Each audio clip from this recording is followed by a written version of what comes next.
basta ya de la ilusión de que los problemas del mundo se pueden resolver con armas nucleares. Las bombas podrán matar a los hambrientos, a los enfermos, a los ignorantes, pero no pueden matar el hambre, las enfermedades, la ignorancia.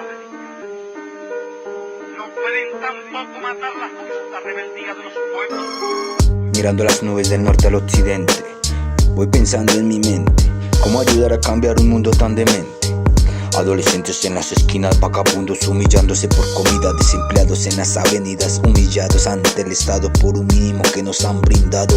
Esa mierda ya no alcanza, la deuda no rebasan, servicios en casa ya se gastan, la tienda ya no fía.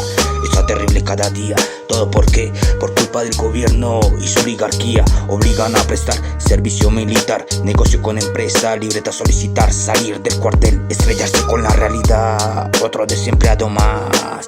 Gobierno fatal, esto lo vas a pagar. Gobierno fatal, esto lo vas a pagar. Ya nos gobernaron 4 años, porque no eligen a alguien de la sociedad, el que sí sabe aguantar y a los pobres ayudar. Es otro día más, los niños a estudiar, otros a trabajar. La mierda tras milenio, ancianos no se pueden ni sentar. Las filas en los hospitales a reventar, y el presidente luchando por la paz, y le secuestran hasta un general. Me acuerdo las palabras de aquel líder, Jorge Eliezer Gaitán: el pueblo unido jamás será vencido. El pueblo unido jamás será vencido. Gobierno fatal, esto lo vas a pagar. El pueblo ya no aguanta más, elijan a alguien de la sociedad, el que sí sabe aguantar y a los pobres ayudar. A los pobres ayudar.